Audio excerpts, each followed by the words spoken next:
I know Mr. Wimbledon, Steve Flink, so he hooked me up. The Flink. Yeah, doesn't it feel like Roger Federer missed this entire season? Yes, it does. I mean, he was in the semifinals, right, in Australia. Yeah. First thing that comes into your mind. Chocolate. I'm being completely honest.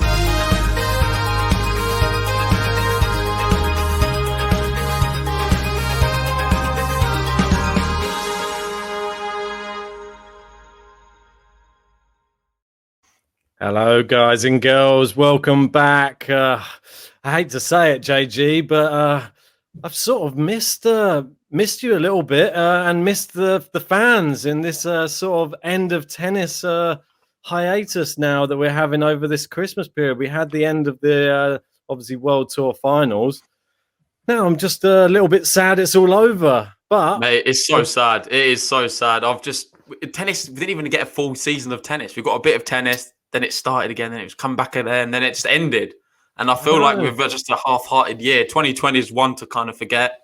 But still, there was some memorable moments, I think. Definitely some memorable moments. And as you can see, if you look above me, it says this is going to be an end-of-year review for 2020. We did have a lot of iconic events that did actually happen this year. We had first-year Grand Slams for a few champions there. So there was very big things. We obviously had Nadal getting 20 Grand Slams. He's now level with Roger Federer. There's so many things that happened this year, despite the lack of tennis. I don't know. The fact that we started again at the end of, I think it was, around about August, September time. And we just had that little spell and we got treated to some of the best tennis I've seen it was a good bit, to be ages. Fair. It's just so sad, the fact that it was so short for me. Season started and it just ended. It's just so sad. But anyway, there's some good moments, and we have no other than the greatest, really. We both love him. He's a great character, obviously knows his tennis. If you think about tennis analysis, the first man you're going to think about is this guy. So I'm pleased to say we're going to welcome him onto the stream now. I've got him there waiting in the wings. It's Gill Gross. The greatest. Hey. What the heck are you talking about, JD? What are you talking about? It's a pleasure to be on with you. I've got to give you a big intro, man. We've got to go for the big intro. I appreciate it, and looking forward to reminiscing on the wild season that it was with both of you.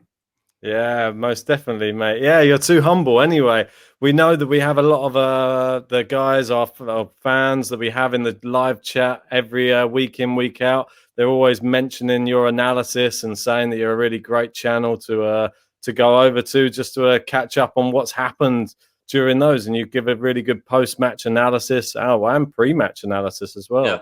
So, yeah, it's really good to have you on the podcast. We've always got them in the chat. They're always on the chat. They're like saying, "Oh, Gill reckons he's going to win. Oh, Gill reckons he's going to win." So it's good to actually have you on the podcast to discuss what you think about the upcoming tennis next year and obviously 2020 as a whole. Yeah, I mean, it's interesting. Sometimes when you get them right, you're just this genius. When you get them wrong, you've gotten like every pick wrong in your life, and you've never picked a match correctly. I don't know. I don't keep track, so who knows? Maybe I'm losing people money. Maybe I'm not. Yeah, exactly. Well, JG, he did talking about good predictions, man. I know you're going to say it. My one was pretty good, right? For the ATP finals, I guess both the semi-final matchups.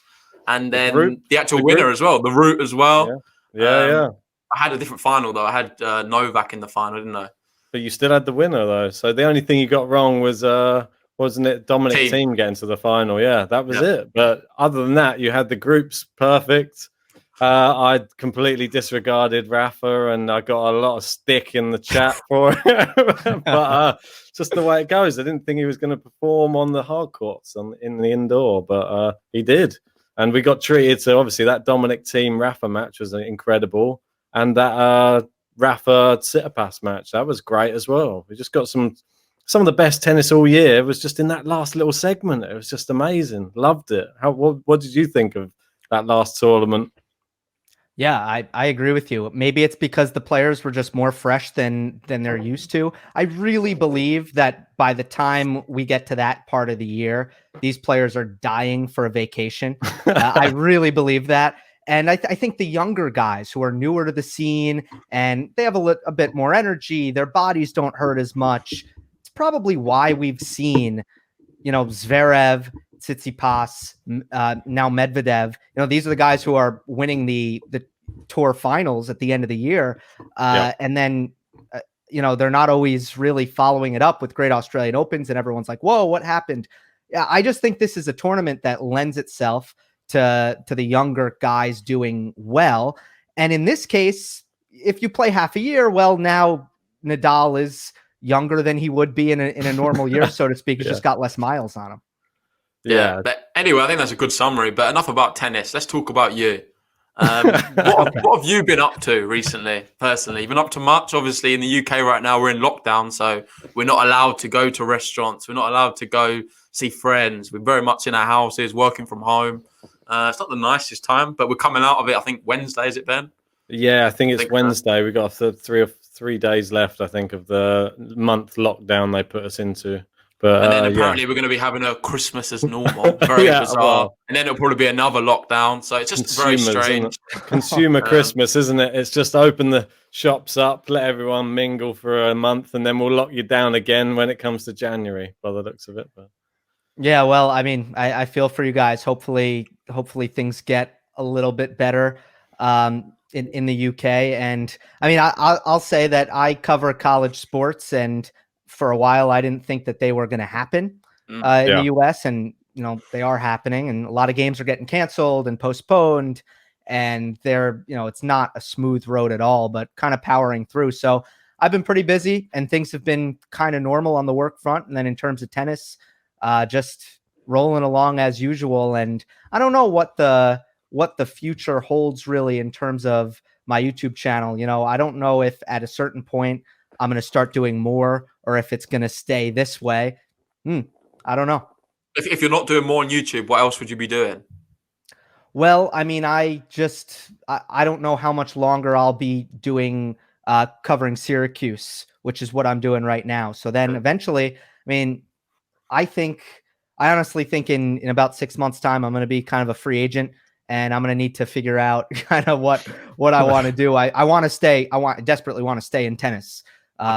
So I just need to kind of see what my options are. Don't want to leave tennis, but also, it could happen. You got to kind of take where the wind blows. Now, the YouTube channel won't go away, but I'm saying on a full-time basis, I would like to take on tennis. What other sports are you covering at the moment other than tennis?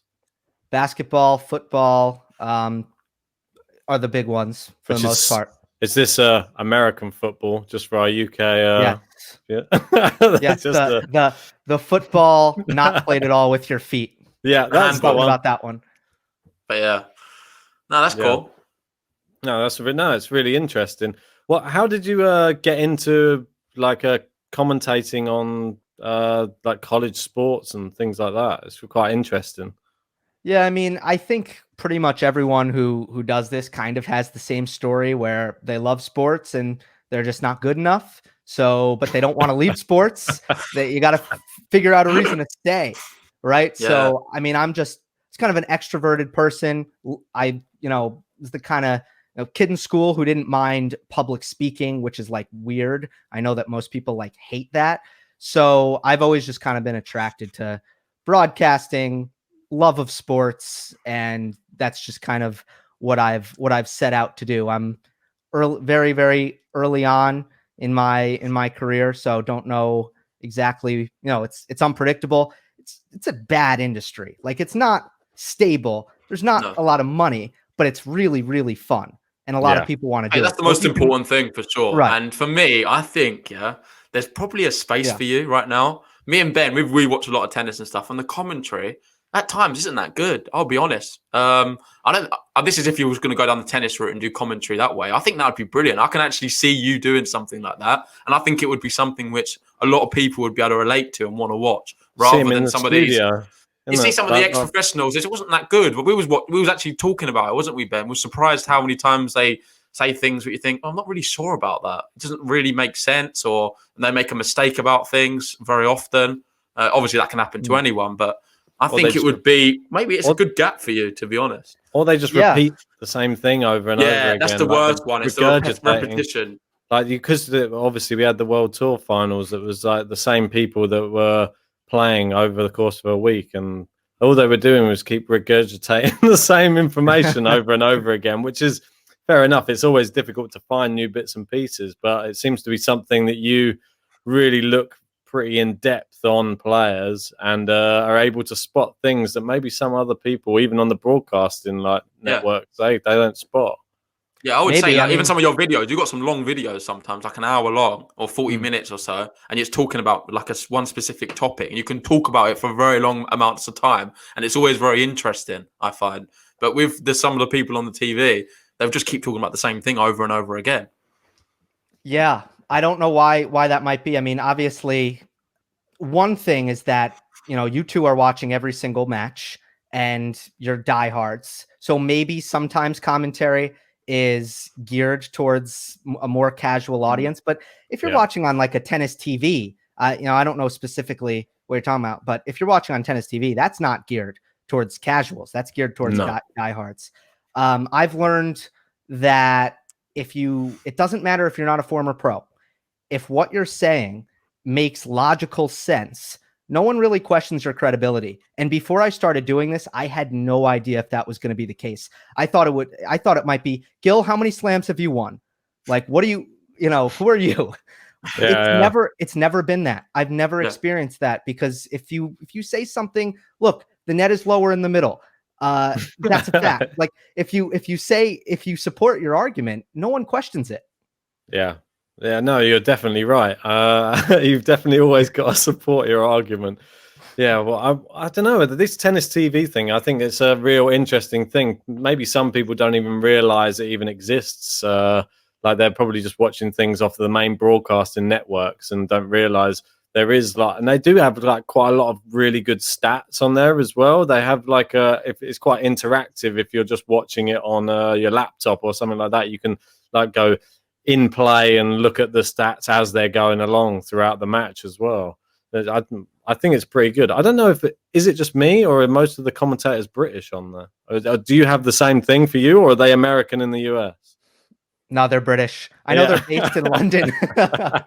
I know they're based in London. Yeah. But I've noticed that as well. All British. And then Robbie Koenig is from South Africa, and he's one of their big guys. Yeah, fair enough. On a personal level, Gill, sorry, Ben. I was going to ask about your own tennis. We saw recently you was playing. Oh, it's the same question. Yeah. We saw you playing a bit of tennis recently. I think you was playing with Tween ahead, was it? Yeah. Phil Fammer. And bits and bobs. How's that going for you? You've been playing much, or you not been able to? I haven't been able to recently. It's killing me right now. Last 3 weeks, but I generally play about twice a week. I used to play way more. I used to play 4 or 5 days a week. But it's kind of been fun just when you stop competing and you just focus on having fun. It's been great. I don't know. I mean, did you compete at quite a high level then, or not really? Not really. I think I trained at a higher level than I competed. I had a great coach. I had a tremendous, in my opinion, a world-class coach. He wrote the book on Spanish tennis called The Secrets of Spanish Tennis. Oh. I was a sponge. I absorbed everything that he told me. So I had really good coaches. I trained a ton, but I never fully kind of engrossed myself in the tournament play, the travel, and all that comes with actually, competing on a regular basis. Yeah. A lot of that has to do with your parents and whether or not they push you into that. Mine didn't. And, it's fine, but it's just kind of how, the way it went. Yeah. I mean, that's a very sad point though. Do you not think that happens to so many people? They're sort of forced out of tennis. They may love the sport, but it's not always a difficult sport to get into. It's always been nicknamed very much in the UK, sort of like a posh kind of sport. You need to come from a background of money. Do you still think that is a problem in tennis? Yeah, I think so. It is. It's a huge sacrifice that parents will generally make. If you look at what the top pros, it's not really the working man's sport, is it? Unfortunately, no. And I mean, I think that comes down to equipment, also maybe travel. I think a lot Travel as well. is a big thing, right? Because like you've got to have parents that are dedicated to be able to. Oh, there's a tournament that's playing halfway up the country, which is 5 hours drive away, or something what's like the that. difference to that and say football, Ben, or soccer for you guys in America? It's exactly the same. Not, If you yeah, get to a good level, you have to travel around as well. Yeah, no, but if you get to a good level in football, then there's a team bus that you can jump on and you can go with, and you can be part of a team. With this, it's an individual sport, and you're just going to be literally. It's on the back of your parents. If they want to back you and think that you're going to do this, is this just a hobby or is this something you're actually serious? Because you could be spending like thousands of pounds a year, and if you've got money for it, fair enough. And if you've got like that wealth to fall back on, great. And we even know it's not that fruitful at times. I know we were speaking to a few challenger players during quarantine, and they was talking about the difficulty in sort of just making enough money really to survive. Obviously, all the travel expenses, hotel costs. So much. If you go out first round, you're at a loss. Yeah, coaching, so expensive. Physiotherapy, all of that stuff. It's also, I mean, how do you? I don't know if you guys played other sports or how you feel about this, but I feel like coaching is probably more essential in tennis than it is in soccer, football, right? I feel like you could figure things out in other sports, even basketball, a little bit more so than you can in tennis. And then court time. You know, normally you can find a field, a pitch, and that's not as big a deal as finding a court. Generally, you're paying for that. So I would equate it more like golf than I would equate it to like a team sport, because golf it's all about fine margins in tennis, and it's all about angles. It's all about how you're hitting the ball. It's all about your form and how you're, and same in golf, how you're swinging the club. And if it's not done on a constant basis and you're not having constant coaching 3-4 times a week. And this is why I spoke to a guy who was on a flight when I was flying back from Bulgaria, and he was actually saying that he used to train with like some of the British like players, and which was just random. He said he played with Andy Murray at one point. I was like, this is crazy. Like this guy's actually like played at such a high level. To sit next to a guy like this. I know, literally, like we didn't shut up. This was like a 3 or 4 hour fight, and then we were literally talking for the whole time, and he was just telling me about what it really takes, because he said he's a really, really good tennis player, and he said he could play ITF probably level, but to be able to get to that next level, you have to be playing, and you have to be at a level at the age of about, say, 13, 14. You have to be playing at least... I'd say younger, mate. For me. Yeah, but you have to be playing at least 20... I think he said like at least 20 to 24 hours a week of tennis to even be considered, to be even getting to the next stage where you're going to be one of those players who can become professional, which is crazy when you think about it. Think how much money that's going to cost with coaching, like court hires, like obviously all the accessories that come with tennis as well, like anything, like clothing, rackets. Is it this the same guy, Ben, who after the flight he took your number and offered you a match when you got back? No, mate, I haven't played him. I don't think you ignored the message. Like, I'm not doing that. Mate, I sent him a message after we had a knock-up, and just after, well, I hadn't played for like a year, so I only sent him a picture of me, a video of me serving. At least that was the only thing that stuck over the years. The serve still can kick. The rest of the game needs a lot of improvement. But that's what I mean. This type of thing in tennis it is a little bit elitist, and it is a little bit money. It's a money-based sport, and if you don't have the the convenience of being near a court to be able to train 20 hours a week, you're not going to make it, I think, and that's the reality of it. Yeah. I mean, on a personal note, it wasn't. I don't think it was so much money as like my parents' decision, but honestly, I'm kind of glad, because my body was not going to handle it. Like I had injuries. If I put my eggs in the tennis basket, it wouldn't have been good, I don't think. So, you know, and obviously I was never going to be talented enough. This is so genetic, and I think people don't realize that. I think people think that, you know, it's all hard work, but it's some hard work, but it's also very much the hand you're dealt. But I could have played college, but I'm kind of glad that I didn't. Looks fun though, college tennis. Like we were speaking to. It's more of a team sport there, I feel, because you're very much sort of cheering each other on. The camaraderie of it all looks like a lot of fun. Not gonna lie. Yeah, we spoke to Michael Gertz, and he actually took some time off of the tour to go back to college to play college tennis, and now he just joined back on the tour after finishing in college tennis, where he's a brilliant player as well. It's so good. It's incredible. And he had like one of the best ITF records at the end of last year, winning tournaments, so many finals, that type of thing. But still, the next level again, like you're only at ITF level, then you've still got to get to challenger level. Then you've still got to go from that level to ATP. And to be able to win an ATP event, you see how hard it is for these players who are even inside the top 50 to even win an event. Like, how many of them have won one? That's crazy.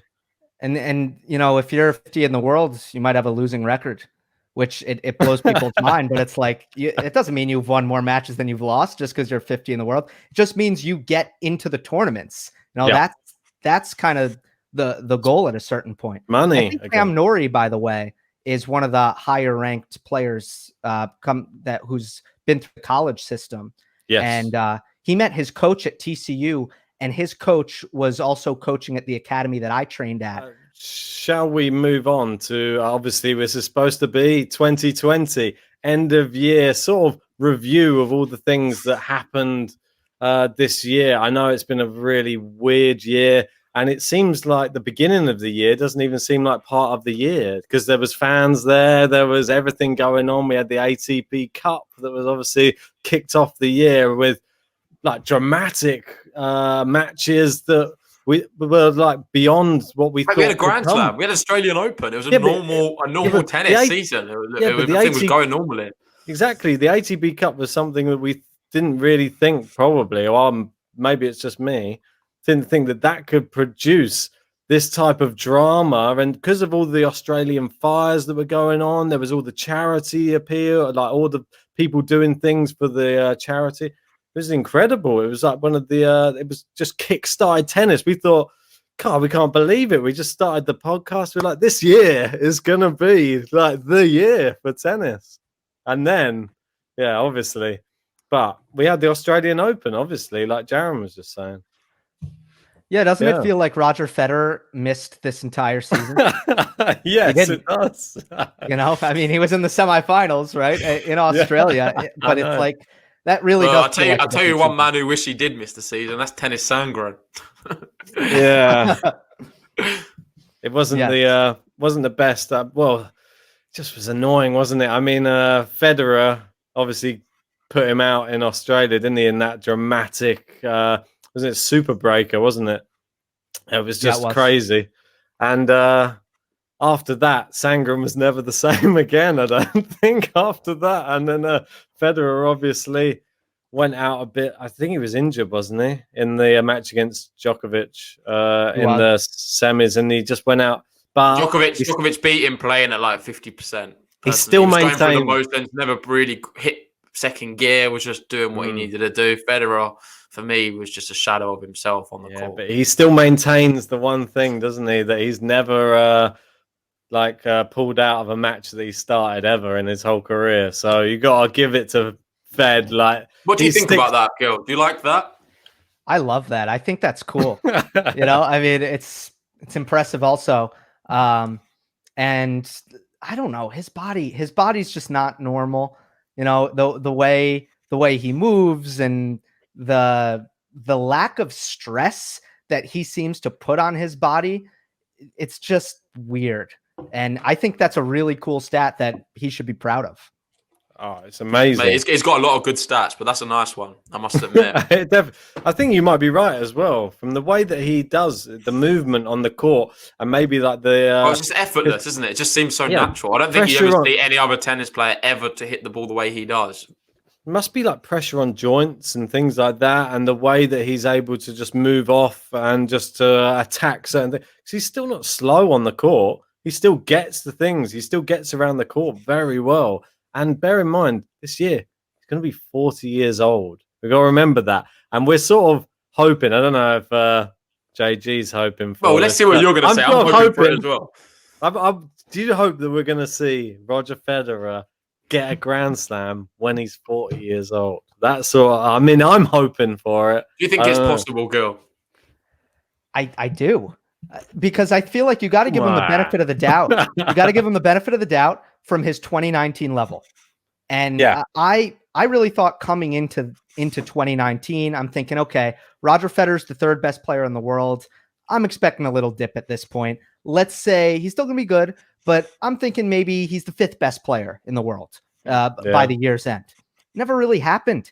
I mean, he far surpassed my expectations that season. So I feel like you got to give him that level where obviously he had a match points at Wimbledon. Almost won a Wimbledon. It was this close, this close. That's not. Done it so bad.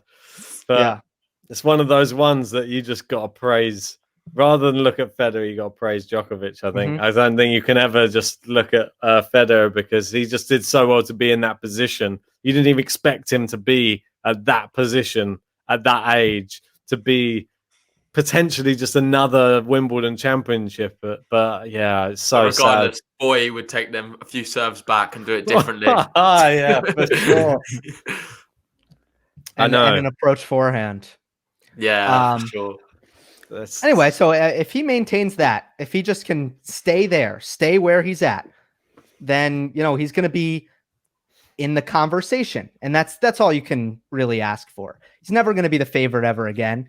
But, as long as he stays competitive and he plays big matches, he gets to the big matches, which he even kind of did like without his knees this year. You know, I mean, you got to give him a chance still. Who do you think gives him, like, up to what number do you think gives him trouble? Because that it's always like that. And when you get to the Grand Slams, you sort of he can probably still get through all the way to quarterfinals now, I'd say, with relative ease.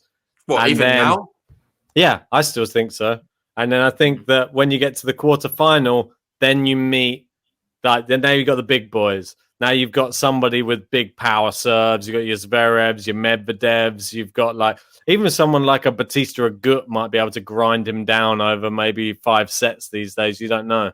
But what do you think? Do you think that he has the ability to get past? Because it's not just now.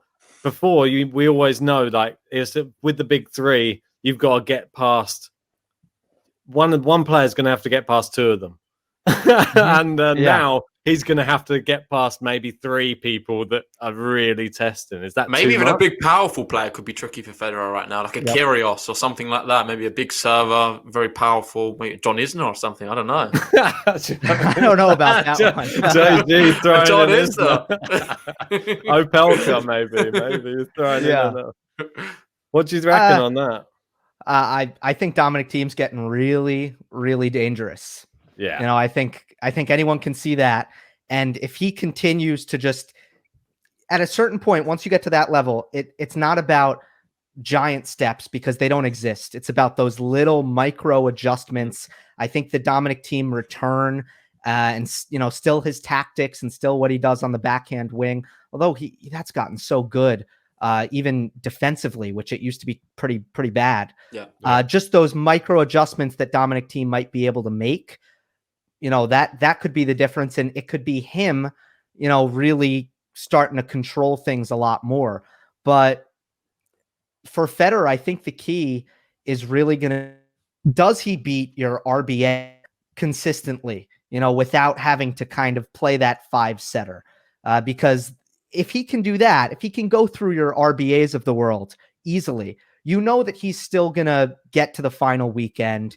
And, he's played Nadal well. He's played Djokovic tight. Remember, that's another thing about 2019. He beat Novak in the fall indoors. Yeah. Was that Paris? Or was it ATP finals? It was one of them. Yeah, he beat him in the ATP finals. Yeah. Straight sets. So, yeah, there you go. Well, what's going to be kind of interesting? The mindset that he had in 2017, where he has no expectation on himself, and that's just a dangerous place for a tennis player to be. I agree. I think it's with Federer as well. That's going to be super dangerous. Hopefully, I love Federer, but I'm more of on the sort of spectrum of the big three. I love Nadal a lot more. Really? I think it's no. I'm not really one of them. I'm not one of these guys like you see on Twitter a lot. You see them like the Novak fans or the Rafa fans or Federer fans. They're very much their one man and that's it. I'm quite an open mind. I love tennis. I love the beauty of tennis. I love all these. You got to admire all three of them in their own right. They're incredible players. I just edge a little bit more towards Nadal for me. But I still think next year it would still be amazing, regardless of all of that, if Federer can play with this fearless nature of not really having too many expectations and go deep in a tournament, do well. Maybe a Wimbledon. For us, we've said Wimbledon out of the 4. Come on, give us one more Wimbledon, Rog. Come on, one more. Come on, that's all we want. That got cancelled last year. Wouldn't it be fitting if he just came back and then this year it was just all a build-up towards that? And maybe you should just take off the first half of the year and just practice on grass courts for the whole first half of the year. Don't play any tournament. Hey, I'm already predicting a bit more of a shock for the Wimbledon. I reckon the man you were just talking about is going to win, Dominic Thiem. Wimbledon? Oh, Wimbledon. Yeah, I really do think so. I think it's going to be a surprise. Yeah, I think so. He just shows he can do it on multiple surfaces, this guy. Yeah. And I said Australian Open, but this is a very unpopular opinion. I just think he's going to do it. Yeah. Just remember where I said this. Remember this podcast right now. It's going to be out there. Dominic Thiem's going to win Wimbledon next year. Don't worry. When he goes out, he's got to return better. When he goes out in the second round, I'll be sure to post it. Don't worry. Who did he go out to early this year? Yeah, Sam Querrey. And was it the first round? Well, remember, there's no this year at Wimbledon. No, last year. The year before. Yeah, it was Querrey, wasn't it? Yeah. We was there, I think, that day. I think we was there on that day, was it? Not sure if we were there that day, but I remember you were saying like, Dominic, I was like, this is what, look at that list of things. That is a bogey player. Do not want Querrey at Wimbledon in your first match. I was like, that is going to cause him problems. And what happened? Boom, Querrey, that big serve. I think it was in the queue. It was in the queue and you were discussing all of this. Yeah, I can't remember which day we were on. I think we were on day 3 or day 4 when we were there. Yeah, we saw you anyway. Well, we didn't see you there, but we saw. I had a look on obviously some of your YouTube stuff, and you were there obviously in the queue maybe a year or so ago, just doing the whole queuing, going around the Wimbledon. It's good to see, mate. Oh yeah, getting involved with the whole how English do queuing. What everyone wants to know is, did you have any strawberries? Of course, yes. In fact, I made a point in the video to do a quick demonstration. By the way, the strawberries at Wimbledon are superior to Queens. Very much. I know, one's a major, one's a 500, and it really shows in the strawberries. They really draw the line there. They don't allow those other strawberries into Queens. Yeah, it's not allowed. A grade only at Wimbledon. Yeah, that's right. But yeah, how did you find the whole queuing process? And I saw you having a chat to a few people in the queue, stuff like that. It seemed like good fun. It was great. I loved it. Although I tried to do it 2 days in a row, and I just didn't do very well the next day. The second day. What time did you get into the queue? Just out of interest. I'm just foggy. I would have been able to tell you that exactly, but I think I got like 5 a.m. on Manic Monday. Wow. And then I think on Tuesday, I knew I could be a little later because that's not a great day to have a grounds pass. So I think I was like 6 or 7 a.m. the next day. I saw you got into the, you were like wandering around in the, I don't know what it was. Court? It was, no, not the center court, but like when they have all the, all the computers with like all the press. Right, the media room. Yeah, the media room. That's it. You got it. Yeah. I couldn't think of the word. Yeah, you were wandering around inside the media room, just having a look in there. I thought that was that was the most interesting bit when I was watching it. I was like, that's in the media room. What's he doing? He's just wandering around in the media room. I love that. How did you get in there? I know Mr. Wimbledon, Steve Flink, so he hooked me up. The Flink. Yeah, we were supposed to have him on at some point. We haven't had a chance to get him on yet. Yeah, I think he had a new book or something he wanted to talk about. On Sampras. Okay, cool. Yeah, we'll have to sort that out maybe sometime. Legend. Seems like a very interesting guy. Definitely one of the best ever. Anyway, let's keep to this actual schedule, Ben, of what we're Yes. Yeah. We've gone a bit off topic there. So let's just start. We're at the beginning of the year. Obviously, we had the ATP Cup. We spoke about that. It was quite a nice little opener. Then obviously the Australian Open. Dominic Thiem in a final. It's been a bit of a story of 2020. Or not even just his career, really, in general. Not really 2020, but he's lost a few big finals now. And I remember after the Australian Open, I was actually quite harsh on him. Because for me, I thought rather than Novak winning that final, I think he more lost it. I don't know if it's a mentality thing, not being in that position for enough times. Obviously, Novak, it's like, mate, he's Australian Open final for him. It's just like another match, really. He's so experienced in that sort of field. Dominic Thiem looked to me like he crumbled. You see double faults at important moments. Kind of fortunate, really. I wouldn't say fortunate. It was a few tie breaks, wasn't it, to beat Nadal in the semis. And there was a few shaky moments in that one where it hits the net cord, just about comes over. Dominic Thiem, mentality, what do you think? I talked about this on my last mailbag. As for the I'm not really concerned, I guess. I'll say I'm not too concerned about the 2-for-7 in big finals. I think it's okay. I think most of them are just tough ones. And I think, I've seen him rise to the occasion in big spots so many times. That's kind of discounting that. In terms of the final against Novak, I kind of agree with you, JG. It wasn't a good backhand day is the first thing. I feel like sometimes that could go either way. Like the down the line backhand, it wasn't there.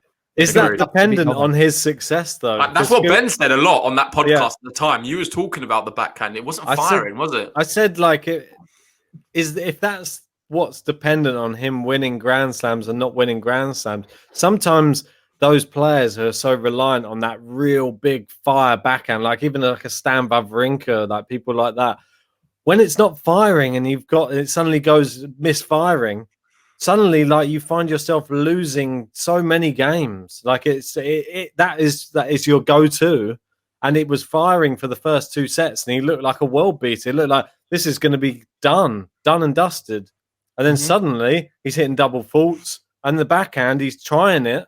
I think he maybe should have thought this isn't. It was a bit tense. Yeah, he should have like we've seen now this year. He's incorporated. I think in one of the tournaments they were saying 45% slice he was using in some of the tournaments, and I think that is what he needs to do. I think he needs to change up the tactics more, realize when it's not working, and stop going for it because he overdid the slice against Medvedev, and in theory, that was his downfall. I think it was at 70%. He overdid the slice against Zverev in the U.S. Open final as well. Yeah. Massively overdid it. Like, it was like waiting for Zverev to lose the final rather than. I think it was just nervous there, though. Yeah. No, I don't blame him. Yeah.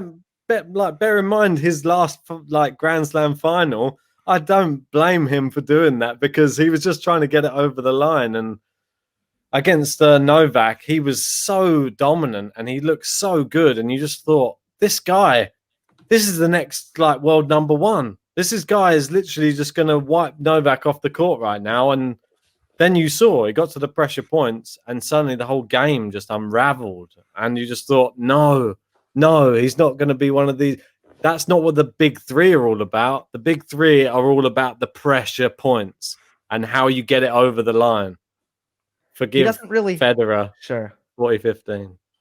Forgive that one. That's the only one, but it's against another big three, so you can't really say it as much. So, well, you're right. I mean, Thiem doesn't really have his, let me go safe cross court, heavy topspin backhand, like when the timing isn't there. He just doesn't play that way. So I think when Thiem is off his game, sometimes it's just going to be really ugly. And it's going to be like, dude, you're gifting this away.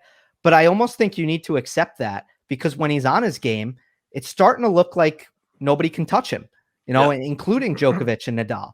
So look, if that's how he's going to play, I think it's something that, he should accept, his supporters should accept that sometimes he's going to go for way too much and he's going to miss. And it's going to be like, why didn't you just, roll it over the net? It's just not really how he plays. It's becoming clear. And personally, I think he will accept it because he's had a fantastic year really on the whole. I don't want to be too harsh. Obviously winning his first Grand Slam. That was very tricky. I thought Zverev kind of bottled the tie break, if I'm honest. However, you still had to win it and you've got to beat who's in front of you. It was a tough match. But let's not skip too far because we've missed actually someone Someone who's just also had a very good year. I'll put it up on the stream here. I don't know if you can see that. Don't know. I'm gonna have to expand the size make it of that. bigger. Is that No, okay? that's all right. No, it's just I had the whole. Can you see it, Gill? I can see it. Oh, cool. I had the whole screen minimized. I'm missing this man here, Andre Rublev. Obviously, after the ATP cut up, another big name in 2020 won Doha and then Adelaide. Yeah. Wow, what a player. What's your take on Andre Rublev in 2020? I called it. Yeah. I called it. No. Yeah. Well, what did I predicted I always predict the top 10 at the beginning of the year. I said what it's going to be at the end. That's good. I think I put Rublev 6 or 7. And I think he started the year 22, I want to say, something like that. Around there, Yeah. I mean, I always felt like his back injury made everyone just forget about him, but he was right there with all the others. And it just became very clear, okay, this injury set him back, but in the long run, it just made him appreciate the game more. He works so hard, and he has the basics of modern tennis down so cold. Just high margin, heavy topspin aggression off both sides. You just kind of got the feeling like it's coming. He's coming. Do you not think that it's like that with his type of game, though? With the thing that we saw at the back end of the year that was so prevalent about his game was that first serve. So like consistent. When you saw him in Vienna, when you saw him, I'm not sure what the next tournament was after that. Was it? He had a couple of tournaments in a row, though, where he was serving 90% first serves. And that is hard to deal with if you're on the back foot from the first serve and he can literally finish it off with one shot after that, or if it's an ace, or that's why I was so disappointed that he got into the ATP finals in that match against Nadal. It was like there was no first serves. There was literally like 20%. For me, it wasn't the first serves. It's not something what I look at him as like the big man. I know he was able to do that, but for me, it's just the forehand. The forehand from the baseline, man. He's just epic. I know you hate his grunt. You're always complaining, but it seems. I don't hate it. I never said I hate it. I just said that's how we define how he is. Like it's just Andre Rublev's on court, and when he's hitting the forehand, because he'd be like, yeah, and do like that noise every time. That's just that part and parcel of him. But I want to see the first serves flying in. If the first serve wasn't in, it just showed against someone like Rafa, maybe the occasion. He just got into the top 10 for the first time. I mean, it's a big occasion. I mean, it's really difficult to really weigh it up because you just think like he's been in big occasions. But when you see Rafa at the other end of the court, it might be a different sort of pressure that you're suddenly feeling now. The first serve, it's like when players try to serve at match point, set point, they always mess up the first serve. And it seemed like he messed up the first serve nearly every time against Rafa. I just was disappointed. That was all. It was bad. It was not. It was like a shell. It was 20% Andre Rublev there. But then he got better. Exactly. I'll say, he beat one double fault away from being in the... Yeah, anyway. So I'll let you know. I've spoken enough. Go on, you say. I was just going to say the first serve is, sets up that first forehand, right? His first forehand, and like Roger Federer, don't get me wrong. I mean, the man's got everything in this massively complete game. But the essence of Roger Federer is his first forehand is the best of all time. And he's got this great first serve, one of the best spot servers there, up there with Sampras of all time. Yeah. And it's just, how am I breaking this guy? Rublev has improved his first serve immensely, but it's the forehand behind it. He's not Isner, he's not Opelka. It's coming back. But the first forehand is so good, so consistent behind it that, I'm pretty sure he's in the top 3 on tour. First serve points won percentage. Must be. I think we even have... We did touch on the last podcast. We went through all the statistics and he was certainly up there.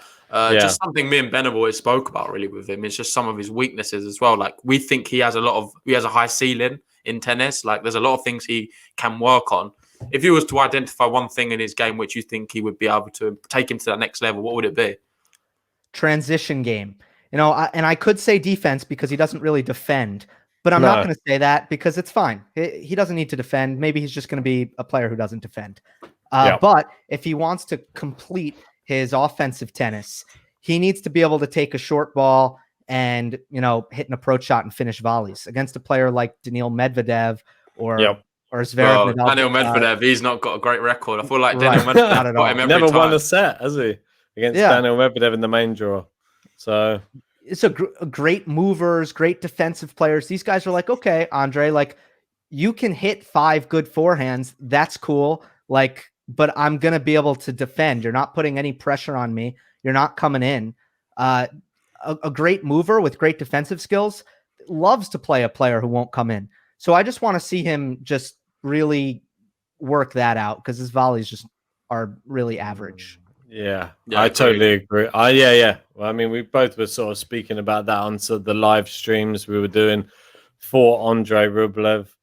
I was just sad to see the way that he sort of went out. I mean, he went out, but it wasn't even. It was like he went out after the first match in the World Tour Finals when he didn't. It was like he went out and that was the match that sealed his fate. But in Tsitsipas' match, he went out based on a double fault when he could have literally just won the match. And then you probably would have sort of fancied him against Dominic Thiem because he beat him in Vienna as well. I would have picked him probably. I had Dominic Thiem. I know I'm crazy to win. No, sorry. I had Andre Rublev to win the group and to be above anybody else. If he'd have beaten Dominic Thiem and Tsitsipas, he would have been close. It's just like it's fine margin, 1 point away from both. Really. But anyway, let's just move on from that because now we're still only in February here for this 2020 end of year review, and it's going to be going on for a very long time. So let's just talk about another name. I can just remind you, I put it on the screen, just a quick flash, and that's Gael Monfils. Yeah, I was going to say that Gael Monfils in February in France did very well, obviously winning Montpellier, and then he also won, I believe, years ago in February here, Rotterdam. Well, I said the thing that I brought up for the end of year review was Gael Monfils, unbeatable to unrecognizable, and it seemed like the break. What do you think, Gil? Destroyed him. Does it? Yeah, it did. This topic makes me sad because he was playing so well. Same time of year, post Australian Open. It's like it's a weird time of the season where people don't care much. Some people, but Monfils was looking so good 2 years in a row now. After the Aussie, and 2 years ago, 2019, it was an injury that totally destroyed his momentum, and then this time it was the pandemic. So he's getting up there in age. He's doing some things with his shot selection that are so much better, and you wish he could do that when he was in his 20s. I hope that he can, put things together before he really has nothing left physically. I thought he was fantastic at the start of the year, and it's very unfortunate. He almost beat Djokovic. Obviously, it was so close. We was watching that match at work. Close. I remember. I forget the exact statistics, but I think was there a match point in there? 2 match points. I think he had in that match against Djokovic. And he's never beaten Djokovic as well. Is that right? That's right. Believe so. Yeah. So it's very tough on him. I felt so bad. Like at one stage, I was like, "There's no way he can lose this match from this position," and he still lost it. And I think that's when it sort of spiraled into moving on from Monfils to Djokovic. Big talking point. Winning all these matches. Is he going to go the whole season unbeaten? Yeah. The way it was going with the whole fact that there was no tennis, it could have been that no tennis would have happened and he would have been unbeaten, kind of, asterisk wise. But Novak was pretty incredible too in this period. I'll get it up here so you can see. Yeah, I don't think we can rule it out. I mean, obviously, we had the whole thing in the summer. We're missing all this. We've got all the clay court swing here as well. We had Buenos Aires, Rio, Christian Garin as well, winning a few results. Yeah, he won Cordoba. Yep. Let's not forget about, obviously, Sabo Wild taking his first ATP title as well, because someone we were following really religiously on the Challenger Tour. And then when he finally got his opportunity, obviously beat Casper Ruud there in the final. Yeah, I think he's somebody, he would have been affected by this whole mix-up with the whole year and the whole everything. Well, he contracted, didn't he? He got coronavirus. Yeah, he did. But it was just like, it's one of those things. Like, it was one of those years where there was people who were playing really well, and then they ended up, I don't know, it just fell off. Is there any players that you think that you would have liked to have seen more of this year that were good at the beginning of the year? Honestly, this might sound crazy, but I think Novak Djokovic was maybe one of the biggest losers when it comes to this pandemic pause. You mentioned how great he was playing, and I think he was 22-0 going into Indian Wells. He wasn't quite the same afterwards, I don't think. And even though he was still great, and he won Cincinnati afterwards. Would you not say that sort of the change happened after the US Open default? No, I don't think so. I think he won Cincinnati just not really playing his best. I think he just, he's so good under pressure. He's mentally tough. And I think he just gritted out those matches at the Western and Southern. And then he played Raonic in the final, right? Yeah. Yes. Not exactly a player who can bother him or give him loads of trouble, even though Raonic lost the set. I think he won the first set 6-1, if I remember. He come out very 6-1, strong. something like that. Yeah. Mm-hmm. Yeah. He had the tough one against RBA in the semis. Yep.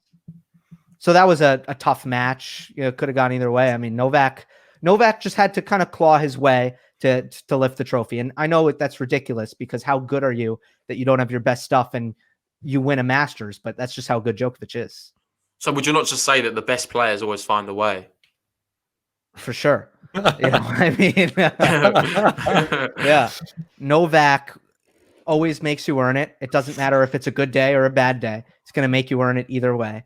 And he's probably going to play his best tennis of the match when he needs it. So those are the two qualities, I think. Yeah, definitely. It's a weird one, isn't it? Well, obviously, anyway, let's move on to the next bit, because otherwise we're gonna get stuck here. I just want to talk about this. I just saw Shapovalov there. No, not Shapovalov. Sorry, Felix, the other Canadian. Another final for him. When is he gonna win a final? And would you say 2020 on the whole has been super disappointing for him? A little bit disappointing. I just, it's not so much potential. Such a young guy. Mm-hmm. He's got all the weapons. People saying he can be winning great things. He's been getting Andy to Murray. Yeah, a lot of people have now. What do you think of Felix? It's not the results to me that are frustrating. It's just kind of, I feel like he's been running in place for a little while here, and things that I've been wanting to get better aren't really getting better. Now, sometimes he's shown a little bit more patience, but then other times he hasn't. It just feels like Caruso. Sorry. Did he lose to Caruso? Yeah, he lost in straight sets to Caruso in the last tournament he played. It was just maybe that was just like the end of the season. He just wanted out. I don't know. He hasn't been playing well. No, I mean, he's been double faulting too much. The second serve has been a continued issue, but the backhand. The backhand, I think, is the thing that nobody talks about that needs to be better. And I just don't think he's not precise with it. He leaves it in the middle. He'll make, unforced errors where he's not really going for much, and he's still kind of dumping it in the net, which is kind of a big no-no. And all in all, it's mostly cross court. It's heavy, but he never hits it really down the line. And then on the forehand, it could be one of the best shots in tennis, but it misses too much, because he's going for these fine margins and he's not always picking the right spots.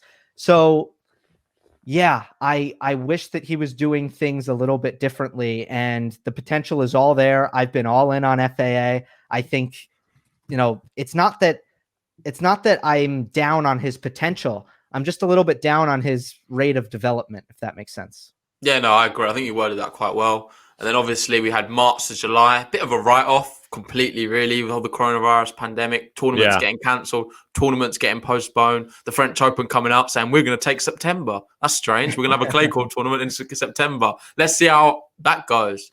Then we come back. We had Cincinnati.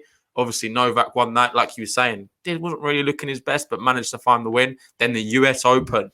2 new finalists in the final.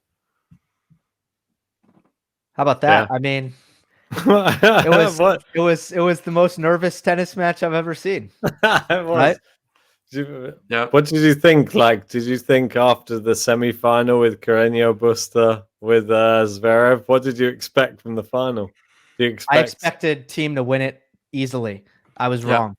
Yeah, we both went for free love Thiem. We thought it'd be very much a whitewash. It wasn't that at all. In fact, Zverev should have won that tie break. He was up, I think, like a mini break, and it just seemed to me he double faulted. Did he not in there? He always does. Though I hate the fact that people now can cling on to it and say, look, this is what tennis is going to be like after the big three." It's not though. No, it's if that's what tennis is going to be like after the big three, people will pull their hair out. I think no one will know who's the best player in the world or not. Like, these are the two players who got to the final. Neither of them can like hit a shot in the court for like half of the match. What's going on? But that's not what we want. We want these players who suddenly raise their game to the next level, like we saw with Medvedev in the World Tour finals. He suddenly put on this like God mode that suddenly came from Paris and led him through to the World Tour finals. And you just thought, even if he loses the first set, he's going to be in the third set firing so like hard that it's just going to be impossible to beat him. That's why I saw it like that type of player. I just want to see Medvedev do it in January. Come on, just keep that. Don't have a break. Stop having turkey. Stop having Christmas. Go in January and actually do it. I feel like the scenario that created this Thiem Zverev US Open final, like it's not going to happen again. So we don't need to worry about that. Like, I don't think there will ever be just a US Open final, no crowd, two guys who have, really just. Thiem has never been the favorite in that situation, and Zverev comes in just playing this, kind of not the best tennis, and everyone's like, okay, Thiem in straights, you better win, Dominic. Like this is it. This is your major. Go do it. Meanwhile, Zverev in the beginning is like, oh, well, they don't think I'm going to win, so I'm going to play great tennis. Oh, now I'm up 2-0. Wait, I'm supposed to win a major? What? Question is, if he hadn't have been defaulted, do you think Novak Djokovic would have just won that tournament? Well, him or Thiem. I think personally, Djokovic would have won the US Open had he not been defaulted. I think that you see how nervous both those players were trying to. I thought they would have been the same as the Australian Open all over again. If it had been Team Djokovic, I think we would have seen the same thing. You wouldn't have seen a poor quality affair in the final, especially when it got nervy. I think Thiem would have had to raise his game. Otherwise, Novak will, quite simply. But yeah, the US Open. Let's move on to, I think, September now. And in September, back on the clay here. We had, Austrian Open. We had a first win there for Kecmanovic, a promising young player. Yeah. I like him. Then, really good player. Do you have much to say about him? Well, he's a good, sturdy athlete, really strong player. Clearly has, worked on his fitness. He's got a good forehand. I mean, mainly the movement though is in the forehand. Another good Serbian. They're good. Yeah. They've got a lot of them up there in the top 100. Well, talking about them, we've got another one here. Novak Djokovic obviously winning the week after in Rome. Yeah, the big one.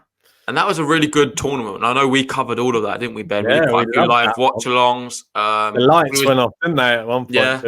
We had Quickfire. Quickfire did very well in the tournament as well. Yeah. It was very impressive. I think we had, who else was there? Was it Schwartzman, mate? Musetti was playing in it. He did pretty well. Yeah. It was really, really impressive of him. We're massive fans. We think he's an incredible player. 2 rounds he went through, didn't he? He was straight sets. Yeah. Just against Wawrinka and Nishikori. Yeah, but the man I want to talk about here is not even any of these. It's actually Diego Schwartzman, finalist. Yeah. He's actually had a very good year, obviously qualifying for the NITO ATP finals at the end. What do you have to say about Diego Schwartzman, the little man? Oh, I mean, he started playing some of the best baseline tennis in the world. I think very clearly. I think for a stretch, from Rome, and then I think, he kept it up kind of through the French Open. And then, motivated to make the ATP finals. I think he played great in Paris as well. The serve is just always going to be an issue. And, people compare it to like David Ferrer. No, Ferrer had a much better serve. Right? Yeah. So you can compare Schwartzman to Ferrer. Ferrer was just bigger on his serve by far. So it's always an uphill battle for Diego, but just the way he was covering the court, and the depth that he gets on his backhand. I love his backhand. Attacking better, on his forehand, especially when the ball, isn't coming in with pace, just taking that opportunity and not making as many errors when he's going for a lot off the forehand, trying to do damage. Yeah. All in all, I think the baseline game clicked. It was great to see. His net play as well, you can't take that out of the equation, because you got to remember he opens up those angles so well with his game this year, especially. We noticed it so much in those last tournaments. He literally creates these angles where his volleys are incredible. Attack the net, and then as soon as he gets in the net, his hands are so good. He literally takes all the pace off the ball and drops it within about half a meter of the net the other side. And they say you can't teach that, but obviously you can, because he's improved it massively. And I think that's one of the parts of his game on clay, especially. You've seen him; he's like up there with probably the top 4 in the world on clay right now, for sure. And that is important for a player like him, because he's not like a Dominic Thiem on clay who just has so much acceleration, so much power that, might be able to hit through a slower court. Yeah, I agree. Schwartzman's more of a player who could benefit from putting his opponent in a really terrible position. Agreed. And then finishing at the net. He mixes it up so well. Yeah. Name of the game is drop volleys, in singles. And you see Nadal and Schwartzman both just kind of live off that drop volley and be selective when they come in, but it makes a huge difference. Yeah, moving on here. I put it up there, obviously. French Open final. Rafael Nadal, Novak Djokovic. Crazy, isn't it? Mm-hmm. These two, yet again, 2020, Grand Slam final. Me and Ben was doing a live watch-along. We was expecting a big epic. Was it an epic? It wasn't really one of these 5-set thrillers. However, I thought it was amazing in terms of Rafael Nadal took him apart. It was like the 2019 Australian Open final. It felt the same way, where we didn't get the match that we thought we were going to get, but also we got a performance that's just worth marveling at. And it was so complete. It was so complete. I thought that the court position was fascinating for Nadal, and how he took away Novak's drop shot, and how sharp he was with his forehand down the line, and the variation on the backhand. It was killing Novak on that side. And the returning was so unbelievably good for Nadal. We've seen it so much on fast courts where Djokovic gets the better of the short points because he's getting more free points on serve, and he's, really timing Nadal's wide serve and just hitting great backhand returns deep up the middle. And it was almost the opposite here, where it was the Nadal return was just overwhelmingly good in this match. So yeah, that's the main thing I highlighted as well. I thought the returning from Nadal was absolutely impeccable. He rarely missed it. It was just putting the Novak on the back foot the whole time. It wasn't the final I was expecting. As much as I'm a big Rafa fan, I really thought Novak at one point would even kick into gear, even after, what was it, 6-6-1 first set, or he got 6-love, mate. 6-love. Was it a bagel? Yeah. I was expecting for him to come back and show something, but it just, I don't know. Rafa was just too good. It wasn't missing. Was you surprised Novak didn't turn up? I was surprised he didn't dig in, physically, which he didn't seem to want to do. He wanted to take more control. He started, especially in the third set, he started hitting bigger. He started going for the lines. He actually got a decent baseline rhythm and a much better service rhythm going in the third set, and had a little bit of success. But you always felt, okay, Novak is really reaching for extra power here. When is he going to make errors? And then 5-all, serving at 5-all, he does. So yeah. I was surprised that Djokovic didn't kind of go into, more of a, okay, let me get a little bit more defensive and just do some running and hope, that Nadal starts missing more.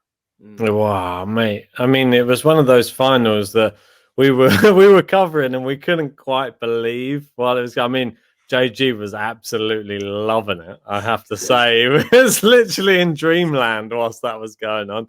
I was sat there supporting Novak and just not quite knowing what was going on. I just thought it was one of those performances, like you said, where maybe the tactics were on. But I just think it was one of those tournaments where Rafael Nadal didn't drop a set the whole tournament against players who probably would have taken sets off taken sets of him in other years, maybe. He said that this weren't the conditions that were going to favour him. But in the end of the day, they were the conditions that actually favoured him the best out of everybody, which I thought was the craziest thing. Yannick Sinner played probably one of the best games I've seen against Nadal at the French Open, lost in straight sets. Schwartzman played another impeccable game against Nadal, lost in straight sets. What else did you expect? Djokovic came in. Well, you thought he might be able to maybe get a set. When you saw he got bageled in the first set, I just thought it's crazy because everything was kind of against him. I remember before the match, the stuff with the close the roof, didn't there? The conditions, the ball, everything was just seemed to be anti Nadal, really. But it just come through, and like you can't really take the tournament away from him. He's the king of Roland Garros, the clay undisputed. Yeah. Now, I thought the court. I think people were ignoring kind of the Djokovic side of things. The court was playing slow, and I thought I love. Don't get me wrong, Novak 2011 through 2015, slow court, no problem. Recently, I really think he would much prefer the speed. So in that respect, I kind of felt, okay, these conditions, the ball's not bouncing too high. But at the same time, the speed of the court does favor Rafa. Yeah, definitely. So maybe evened out slightly there. What do you think on we had Robin Haase who came on to the podcast. He was a fantastic guest. Loved to have him on. He's such a enigmatic character. Yeah, he's a great character. Just has like a lot of experience playing all the best players in the world. One of his points that he really touched on when he was talking to us was he was saying that the court speeds aren't fast enough these days, and they just said that they've slowed a lot of the courts down, and it's affecting a lot of the serve volley players, this type of thing. And he said that it's really changed up just the way that a lot of the players who were maybe in the past generation now play. And how do you think? Do you think that's actually a thing, or it's interesting? That's for sure. I'm not with him. I think that the game is still serve dominant. I think you still see that. It's just different. It's not serve and volley anymore. It's serve and forehand. But it's, it's the same Raonic deal here. 1-2 punch. Right. So the players are getting so much stronger and hitting bigger. Yeah, the courts better slow down. If the courts don't slow down, you're not going to get breaks of serve. You're not going to get rallies. And I do think that. Look, did I watch Boris Becker, Pete Sampras, Hamburg, 94, I think it was. Did I watch that match? Yeah, did I watch that match over quarantine? Yes, I did. Did I enjoy it? Yes, I did. Am I glad that tennis doesn't look like that anymore? Yes, I am. Anyway, let's move on to October here. So October, exactly. Back to more recent times.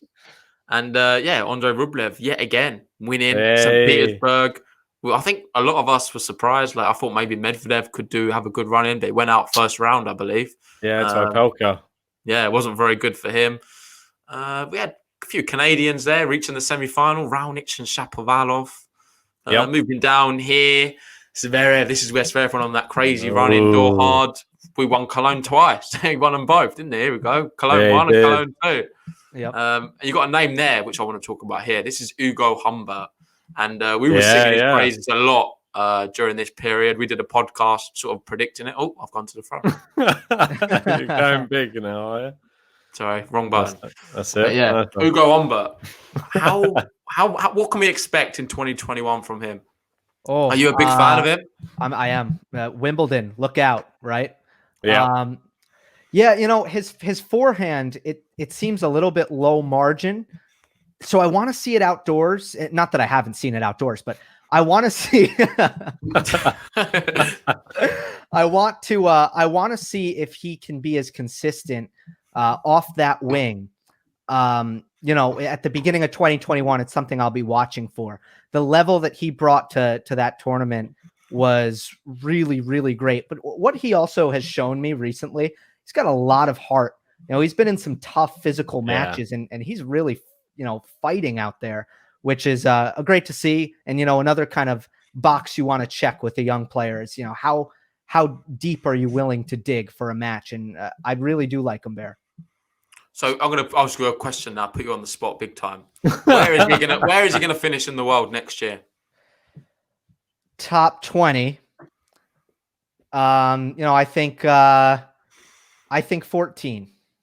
Ooh. What about you, Ben? What do you think?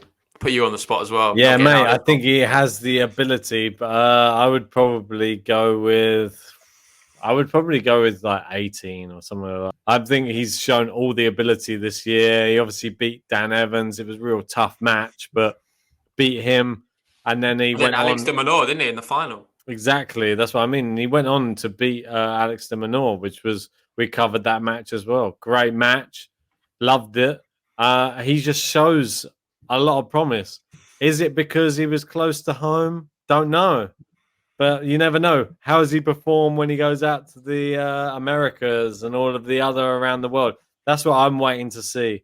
If he starts pulling out these tournament wins in South America and in Australia or China, places like that, then I'm going to be well on board. He certainly can, mate. He's getting better and better for me. Let's look here, and this is kind of where the Remember about the humidity, though, mate. That's the one thing that no one really thinks of. I know that we've spoken to a few players, and they said about the humidity when you go to China and those type of places. They said it's like 90% humidity, and you're playing tennis matches in that. Like, how does that affect a player? It's going to affect certain players a lot worse than others. So U.S. Open's like that with the humidity. I don't know how they do it. I think he'll be fine though. For me, he's got the whole game, and he's young as well, so he's only going to improve each year. And someone who certainly did that was Andre Rublev. Look, you can see here playing the final. No one would have expected. It was quite a stacked field in Vienna. Yeah, and Lorenzo for Sonego managed to get all the way to the final. And wow, what a player! What a performance! I think he beat Novak Djokovic. Yeah. And who did he beat in the Evans, was it? Yeah. In the final, he still put a good effort in there, but Andre Rublev, for me, just didn't really think he could get close. Nah. Are you guys sold on Sonego, or are you not really. Waiting for more? Yeah, I'm not sold on him. I think it was the year of the Italians, really, 2020. There's so many promising ones coming through. And for me, I feel like he's a name who's been there sometimes a little bit longer than the others. However, he's not really lived up to the bill much, always around 50, 40 in the world. He's seen all the other Italians coming through, the younger guys than him, and he's thought, I need to start playing some tennis now.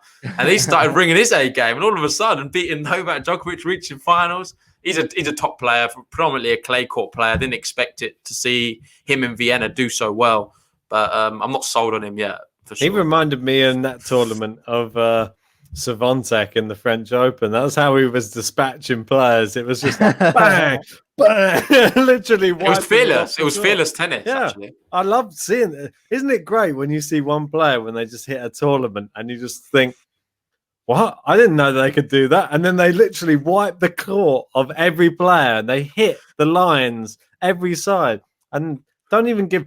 If Djokovic was on any other tournament, any other day, and he thought, I've got to turn it on now because I'm down a set and a break, he could have probably done it.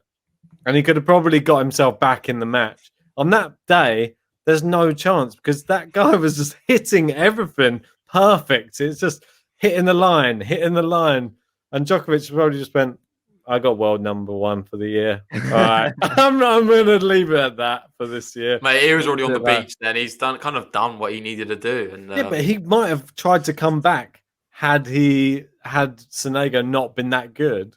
But he was that good that day. It was just it's unplayable. So he just had to say, all right, fair enough.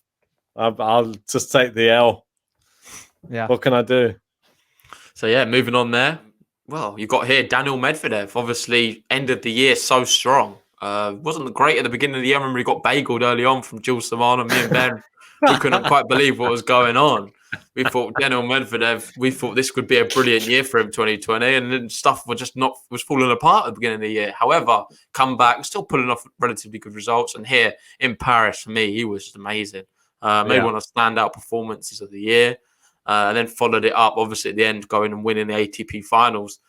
His scope for me, I know I called it out. I said it. I think he's going to win a Grand Slam next year. Maybe it's the heat of the moment kind of thing. But I really do believe that even now, I think he is real quality player. And I think for me, I know people can question the whole fact that the endurance of playing a Grand Slam is a lot different to, say, an ATP Masters thing. Obviously, you've got 5 sets now. There's a lot more games sort of packed together. But I think he can do that. What do you think? I'm not sure. If his forehand is as good as it was in Paris and Tour finals, I know I just said the same thing about Humbert, but that's the one thing that's kind of missing. Is I'm just not sure that Daniil Medvedev, and it's the thing that everyone else has. That's the other issue, because if you kind of, let's say you block a return back. Medvedev serves 135. You block the return back. It floats through the middle of the court, lands in between the baseline and the service line. Pretty much everyone in the top 10 is very, very comfortable punishing that next ball, really making you pay. And Medvedev's just not. Now sometimes he can do it, but at the same time, he just doesn't have. Is it the wind up? It's the strength. I think it's. Is it this windmill effect that he's? Well, why does he windmill? It's because he just doesn't have the physical upper body strength to generate the same kind of racket speed that most other players are able to. So that's why he's got that weird technique that kind of overcompensates. Would you not say he's got a similar frame to like a Zverev, though? Zverev seems to be quite cool, quite fun with it. 6'6". Appearance-wise, yes. But then, if you got him, if you put him in the gym, right. A lot of tennis is fast twitch muscle fibers, so you don't really see that, right? Like Novak, can hit a 100-mile-per-hour forehand and he's skin and bones. So, it's. I know what you mean. It's so subjective. It is very subjective to how each player deals with each situation. And like you're saying, like, why does he have that forehand? Why does he have that big wind up? Why does it works? But is there not a more effective way? Because he could surely be doing even better if he had something that was an even better racket action. I think both of you are being too harsh on Daniil Medvedev. I'm going to put it out there. I love him. And I think he's going to do really well next year. He's going to win a Grand Slam and prove you both wrong. He can do it. I think he can do it. I'm not saying I don't believe in him. I think next year could potentially be the year of the new Grand Slammers. He's got all the skills. And for me, I think mentally, that's something we don't talk about enough. Is got that arrogance, I think, where you need to. It's a fine line between arrogance and sort of disliking someone. But I think you need to have that to get to that next level. And he's got that in abundance more than the other young players coming through, in my opinion. And I think that's going to be crucial. You see him in the US Open crowd, almost led him to victory. He went to 5 sets with Rafael Nadal. Look at who he's facing in the World Tour Finals. He's facing Dominic Thiem, the other person you've been talking about on this podcast that can't handle the finals. When it looks like Medvedev can handle the finals better than Dominic Thiem. Well, he's had a good record against Zverev as well in finals. I know overall the head-to-head Zverev leads, but I think he beat him in Shanghai, obviously Paris final as well. When it matters. When it matters, Daniil Medvedev is there to be counted. Yeah, the Masters. He beats him in the Masters. That's what, when you get the big money. He don't mess around. Nitto ATP, Masters, Daniil Medvedev's there. Next year, I'm calling it Grand Slams. He's going to be there as well, so watch out. Just the last man I want to talk to, and then we talk about, and then we'll go on to shot clock. Come on. We can't we don't want to hold you for too long, Gil. I know we're going slightly over. No worries. Deep. No worries. We're going deep. We're going deep. This is deep pod. All good. Here we go. Sofia Open, Yannick Sinner. A lot of the people who watch that podcast, they're singing his praises. They're a massive fan. The ginger Italian, young guy. So good. Can he reach next year? People, this is the big discussion point we was talking about. Do you reckon he can qualify for the ATP finals next year? Yeah, I think he can. Now, I haven't gone as far to say, like I've predicted Yannick Sinner top 10 2021. I've predicted that. Now we got it. Yeah, so that I feel pretty safe saying. I'm not going to say like, oh, he can be top 10, but he's certainly not going to be top 8, right? That would be pretty silly. So in general, yeah, I think he can do it. He's just, the ball striking is special. You can't teach it. It really jumps off the screen, jumps off the court. The control he has on the backhand and just what he does with that shot and the pace with two hands, combination of stability and pace. Normally you see the one-handers able to hit the backhand that big, but they don't quite have the compact stability of a two-hander. But Sinner has both, and he's moving better and better, and the forehand is becoming more and more consistent, just spraying less and still has to pop off that side. Also, his mannerisms, his calmness personified for me. He's unbelievably calm. I'm interested to find out what how you rate his performance against Vasek Pospisil in that Sofia final when they met. Obviously, he did lose the second set. There was a little bit of moment of fragility maybe there. I think Vasek just raised his game a lot more. But I want to see what do you reckon, Gill? Is that just even more impressive to you to see him come through that? Couldn't cover that one actually. So I'm gonna take a pass. I caught up on it and stuff, but didn't go too in depth with that. Okay, It was quite a fascinating final, to be fair. Both players never won an ATP title. We thought it was quite in the balance. I know a lot of us were going for Sinner, the young guy. He was the favourite to win. However, Pospisil's got all the weapons and he's super dangerous. He can beat a lot of players on his day. Medvedev. Yeah, we saw him beat he's Medvedev. On the up. Pospisil's really coming. Yeah, it really is. Yeah, I'm a big fan of him. I think he's a top player. A bit of a late comer to the party, isn't he? But he's there. He's still coming. It's his injury. You can't be too harsh, man. I know. Before the injury was pretty class too. So, I mean, he's a bit older, but he's still there. He's trying to get to the party before they rule him out. Before they close the doors. Here we go, Ben. I think that's our 2020 summary. We've had obviously the ATP finals, but we've covered enough of that already. So let's get to the fun bit here. Hopefully you're ready, Gill. All right. I don't know. Yeah, so the rules are we're just gonna. It's not a quiz or anything. It's just questions like very quick fire. A lot of the time it's one A or B, and you just choose whatever you prefer. Quick fire, just answer as quick as you can, and that's how we're gonna go. Some of them are really stupid and silly, by the way. We had a good laugh making it because we were just drinking and just there was a lot of really bad ones we had to cut out. That's all I'm saying. Like, we made a list of about 40, and if we went through that whole list, you would laugh. We've just refined it to 20 more sensible ones because they were getting stupid. But we'll see how it goes. So we're going to put Gill Gross through the shot clock. Time. So, Gill Gross, here we go. The first person officially on GTL's shot clock. Here we go. And I'm going to start us off. And we're going to alternate. I'm going to give you either a question or just a couple of things to choose from. And then JG's going to give you the next one. Okay. And also, don't feel obliged just before. If there's anything you don't want to answer, just take part. It's fine. We don't want to put you under pressure where you're literally putting your whole title on the line here. You don't have to say anything. Just say whatever you feel comfortable with saying. Okay. Here we go. All right, then. We'll start off. Right. Netflix or Amazon? Netflix. Easy. Babolat or Head? Babolat. Pure strike. Cats or dogs? Dogs. Halloween or Christmas? Halloween. No. Christmas. and you don't. Do you want an explanation, or I'm just giving? We're doing it. Tea or coffee?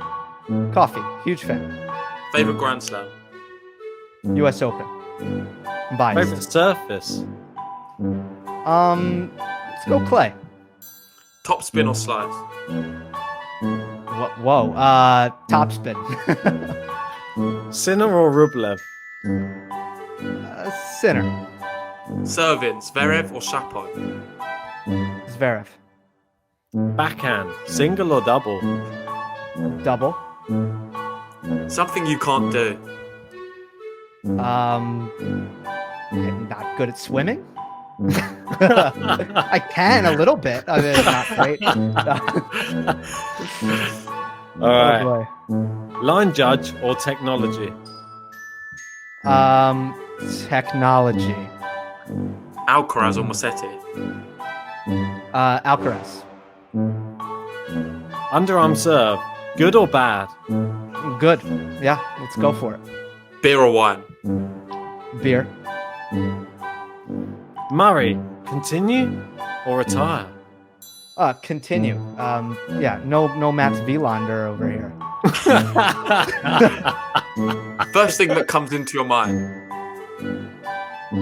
Chocolate. I'm being completely honest. I mean, I don't know. I thought food. I thought, oh, I better think of something. I thought food, and there it was. God, man. Kyrgios or Tomic? Kyrgios, by far. If you had a superpower, what would it be? Invisibility. Very underrated. Nothing you can't do. All right. Last one. Who's the GOAT? Who's the GOAT? Doesn't exist. Nadal, Djokovic, Federer. Go. Right now, I still value I'll go with the slam race. I mean, I guess I'll say Federer. They got to pass him. Well, Nadal's tied. Oh. It doesn't even work. There you go. I don't know. We'll leave it as that. We don't know. Time. And there you go. Gill Gross has answered the first shot clock in GTL history there. And what a great shot clock it was. I loved that. It was, worked even better than I thought. Even JG's... what are you thinking of right now? We had some real dodgy questions, so I'm glad we refined it to that. Interesting, though. I like some of them. You don't swim? You definitely had me nervous. No, I have like a mental block, you know? It's weird. I'm just Are you scared of water or? No, totally fine. I'm not afraid. It's just like, and I've been taught how to swim, and it's just like I can swim, but I can't really breathe and swim at the same time. So, you can only make that work for so long. And then what about the Halloween or Christmas one? You had a bit of a wavering dilemma there. He likes to dress up, I guess. So that's why I'm getting the feeling. Or you like to cut the pumpkins. Which one is it? Come on. Well, when I was a kid, I'm not a big candy guy. I'm all the way ice cream. I don't. Oh, you like chocolate? It's on your mind. But I don't know why it was on my mind, JG. I can't explain it. It just was. JG's I'm not a big planted candy it guy. He's planted it into your mind, I think, these thoughts. So I guess Halloween gets, it got more fun, when you getting older a little bit, because I wasn't a huge fan when I was a kid. But it's tough, Christmas, you get, work off, school off, presents. Oh yeah, presents. Mate, honestly, we really enjoyed that. Thanks for taking part in Shot Clock, and thanks for taking part in the podcast. I know it was a bit rushed at times. We're trying to get through certain bits. Well, I think all three of us, it's not always the best combination because there's so many people has things to say all the time. And especially when Ben drinks, it's hard to really shut him up at times. So. Well, definitely. I totally agree. Girl. I totally agree. I apologize. Well, I just had to get ready for you coming on. I had to calm the nerves. So had to have a couple of beers. It's Sunday night. We're still weekend. You're in the afternoon anyway. So had to enjoy myself as well for this momentous occasion on the GTL podcast. Yeah, I just want to say a massive thank you, Gill. We really enjoyed having you on. I don't know if you want to take a moment now to sort of promote some of the stuff you do. Obviously, guys, if you've not checked him out, go check out his YouTube channel, and I'll let him speak about some of the other bits he's working on. Sure. I mean, Gill Gross on YouTube, or you can search Monday Match Analysis. That'll come up. Podcast, Monday Match Analysis. I'm also doing a show only on the Big Three with Joel Drucker and Amy Lundy. That's called Three, a tennis show. And that's kind of what I'm up to in tennis. And my Twitter is @Gill Gross. But JG and Ben, this has been great. You guys are a lot of fun. And anytime, seriously, anytime, the answer will always be yes.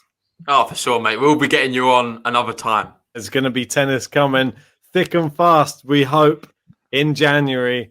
And no doubt we'll speak. Well, yeah, if not before then, definitely in January. Absolutely. Thanks, guys. Yeah, no, thank you, mate. Thanks to guys listening as well. If you've liked the podcast, please hit the like button. And if you've not already, please subscribe to our channel. It really helps us out.